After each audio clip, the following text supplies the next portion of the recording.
척추는 뼈고 척수는 그 안에 들어있는 신경입니다. 마미증후군은 척수의 끝부분이 손상되는 겁니다. 그 부분이 손상되는 것을 왜 마미증후군이라고 하냐면 척수의 끝부분은 뾰족하게 생겼는데 그 생김새가 마치 말의 꼬리와 같이 생겼다라고 해서 그 부분이 손상이 되는 것을 말의 꼬리, 즉 마미증후군이라고도 하고 다른 말로 말총증후군이라고도 합니다. 여기가 손상되는 이유는 여러 가지가 있습니다. 추간판 탈출 때문에 생기기도 하고 경막외 농양으로 생기기도 하고 경막외 혈종 그리고 척추 골절 등등 다양한 이유로 척수의 끝부분이 손상되게 되면 마미증후군이 생기게 됩니다. 이 말의 꼬리 모양을 하고 있는 척수의 끝부분은 하는 일이 정해져 있습니다. 방광 기능이나 괄약근의 기능을 조절하는 역할을 하는데 이 부분이 손상되었으므로 대소변 기능 장애가 생기게 됩니다. 대소변을 보고 싶은데 못 보거나 반대로 대소변을 안 보고 싶은데 새어 나오거나 아니면 너무 수시로 대소변이 나올 것 같다던가 처럼 말이에요. 이런 대소변 관련 기능은 척수신경 중에서도 천수 2번에서 4번 신경이 담당하게 되는데 그게 어디인지 보여드리겠습니다. 이 그림에서 검은 네모로 표시한 부분이 마치 말의 꼬리처럼 생겼죠. 그 부분이 마미라고 하는 척수신경의 끝부분이고 이 부분을 의학적으로는 S234라고 합니다. S는 세이크랄의 약자로 천수를 뜻하니까 결국 S234는 천수 2번에서 4번까지 신경을 말하게 됩니다. 오른쪽 아래 네모에서 보시다시피 이 S234는 방광이나 대변의 기능 그리고 성기능을 담당하기 때문에 이 부분이 손상이 오게 되면 역시 대소변 기능이나 성기능 장애가 발생할 수가 있습니다. 통증도 생길 수가 있습니다. 그런데 통증이 생기는 위치가 정해져 있습니다. 그 이유는 앞에서 말씀드린 것과 마찬가지로 천수신경이 담당하고 있는 영역이 정해져 있기 때문입니다. 척수신경의 끝부분 이 위치가 담당하는 영역은 항문과 엉덩이 주변이 되고 따라서 이 부분이 손상이 되게 되면 항문과 엉덩이 주변 또는 그 아래쪽으로 다리 뒷면 쪽에 아프게 됩니다. 통증은 좌우 양쪽에 대칭으로 생길 수도 있고 한쪽이 더 심하게 오기도 합니다. 그러면 마미증후군이 아닌데도 마미증후군으로 헷갈릴 수 있는 경우가 있는데 대표적으로 어떤 경우가 있냐면 그냥 일반적인 디스크 환자인데 너무 허리가 아파서 병원 응급실에서 강력한 진통제 주사를 맞으면 그 진통제로 인해서 신경이 일시적으로 마비가 될 수 있습니다. 진통제에는 마비 성분의 약이 섞여 있기 때문이죠. 근데 하필 그때 천수 2번이나 3번 부분이 마비가 되면 대소변 기능에 이상이 생겨서 마치 말총증후군과 비슷한 증상이 생길 수가 있습니다. 이걸 말총증후군으로 생각해버리면 오진이 되는 거죠. 그리고 또 다른 말총증후군으로 오해할 수 있는 경우가 뭐가 있냐면 길란바레 증후군이라고 해서 팔이나 다리가 마비가 생기는 병인데 우연히 마비의 부위가 말총증후군 때 마비되는 부위와 비슷하게 증상이 나타난다면 이것이 역시 말총증후군으로 오진을 받을 수가 있습니다. 하지만 그런 경우가 흔하지는 않은데 그 이유가 MRI를 찍어보면 구분할 수가 있기 때문입니다. 말총증후군은 허리 MRI를 찍어보면 신경 손상이 된 게 보이기도 하고 그 신경 손상을 유발한 원인이 보이기도 합니다. 예를 들면 디스크가 너무 튀어나와서 신경을 누르는 게 MRI에서 보인다든지 등등 말이에요. 그럼 마미증후군은 얼마나 심각한 건가? 결론부터 말씀드리면 아주 심각한 겁니다. 마미증후군이 아닌 그냥 일반적인 허리 디스크 환자분이 병원에 가서 나 수술해야 되냐라고 의사에게 물어보면 의사가 대답하는 대답은 대부분 일정합니다. 만약에 다리에 마비가 오거나 또는 대소변 장애가 있으면 그땐 반드시 수술해야 된다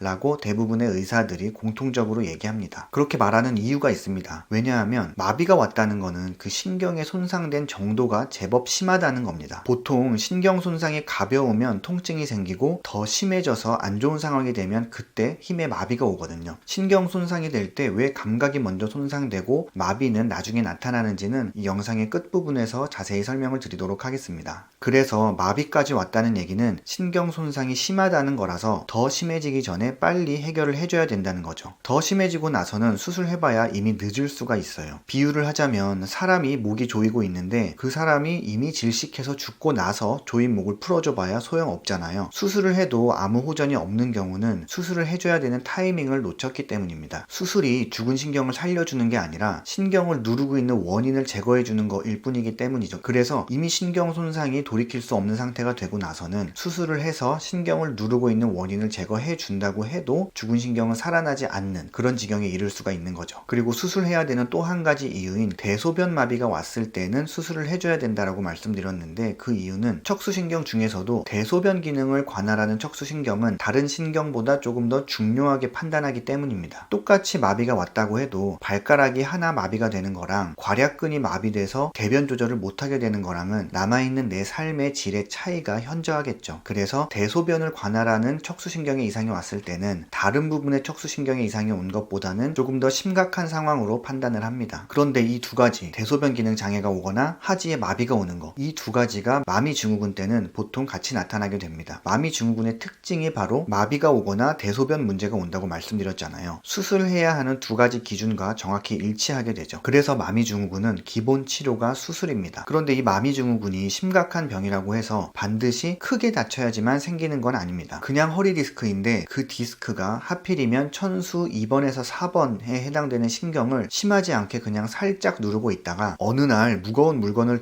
들어 올리다가 삐끗한다든지 아니면 운동을 하다가 평소보다 힘을 조금 더 주면서 그 디스크가 조금 튀어나오면서 하필 천수 2번에서 4번 신경을 누르게 되면 마미증후군이 생길 수가 있습니다. 그럼 수술을 해야 된다고 했는데 얼마나 빨리 수술해야 되냐? 보통 디스크로 허리가 아프면 바로 수술하지는 않습니다. 도수치료나 주사치료, 먹는 약 치료 등등 해볼 거 다 해보고 그래도 안 되면 최후의 선택으로 수술을 하죠. 마미증후군도 디스크랑 어떻게 보면 증상이 비슷해서 증상이 생겨도 일단 참아보거나 통증 치료만 받는 경우가 많이 있습니다. 결론은 그렇게 하시면 큰일 납니다. 마미증후군이 왔다는 건 신경 중에서도 아주 중요한 부분이 지금 죽을랑말랑한 상태라는 뜻입니다. 앞서 말씀드린 비유처럼 사람이 목이 조여 숨을 못 쉬고 있는 거예요. 근데 조이고 있는 원인을 없애지 않으면 큰일 나겠죠. 시간이 지나고 나서 사람이 죽고 나서 조인 목을 놓아도 죽은 사람은 다시 살아나지가 않습니다. 마찬가지로 마미증후군이 생겨서 다리 마비나 대소변 기능 장애가 생겼다면 바로 수술해야 합니다. 일반적으로 48시간 이내에 수술하는 것을 추천하고 있습니다. 매우 서둘러야겠죠. 큰 병원 응급실로 가시는 게 좋습니다. 그런데 미처 서두르지 못해서 48시간을 넘겼다고 해도 그래도 수술은 하는 게 좋습니다. 이미 돌이킬 수 없는 부분은 돌이킬 수 없지만 아직 덜 손상받은 부분이라도 회복을 시키려는 거죠. 살면서 가장 마비되고 싶지 않은 근육 딱 하나만 고르라면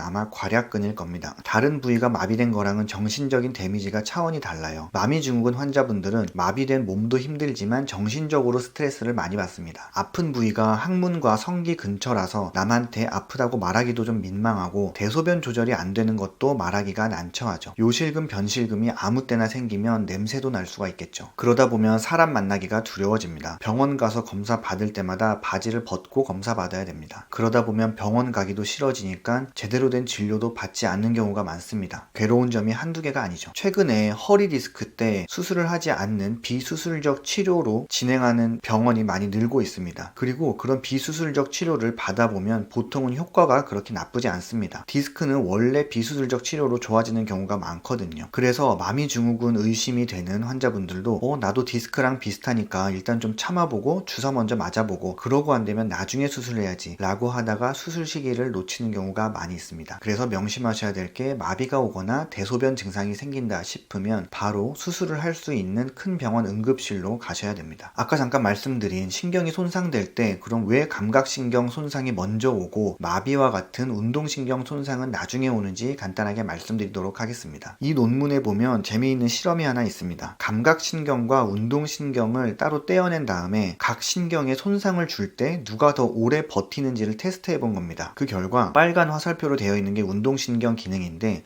운동신경은 웬만큼 손상이 진행돼도 잘 버티다가 어느 순간 기능이 뚝 떨어지게 됩니다. 반면에 초록색 화살표로 표시된 감각신경의 경우에는 손상 초기부터 그 기능이 떨어지기 시작하지만 그 이후에는 서서히 떨어지는 걸 볼 수가 있습니다. 이렇게 된 이유를 조금만 자세히 살펴보면 우리 몸에서는 명령을 하는 기관이 있고 그 명령을 전달하는 기관이 있고 그 명령을 수행하는 기관이 있습니다. 명령을 내리는 사람이 춤추라고 하면 전달하는 사람이 춤추라는 지시를 전달을 하고 누군가 춤을 추는 것처럼 우리 뇌에서 팔을 구부리라는 명령을 내리면 신경이 그 명령을 근육에 전달해주고 근육은 그 명령을 수행하게 됩니다. 이때 명령 전달 역할을 맡은 신경을 조금 더 확대해서 보면 채널이라고 하는 기관이 무수히 많이 연결되어 있는 걸 볼 수가 있습니다. 이 채널이 바로 명령을 전달해주는 하나하나의 사람인 것과 마찬가지인데 이 채널은 감각신경에도 있고 운동신경에도 있습니다. 그런데 감각신경의 감각신경에 있는 채널과 운동신경에 있는 채널은 그 특성이 조금 다릅니다. 감각신경에 있는 채널은 유해 자극이 발생한 초반부터 손상되기 시작하지만 그 이후에 서서히 망가지게 되고, 반면에 운동신경의 채널은 자극에 오래 버팁니다. 하지만 버티다 한번 손상되기 시작하면 순식간에 그 기능을 안 할 정도로 급속히 망가지게 됩니다. 그래서 다리가 저리거나 무감각한 것처럼 감각신경 손상이 된 증상이 발생했을 때는 일단 수술을 좀 미루고 다른 치료를 하면서 기다려봐도 되지만, 다리에 힘이 안 들어가는 것 같은 운동신경 손상은 지체하지 말고 바로 수술을 해야 되는 거죠.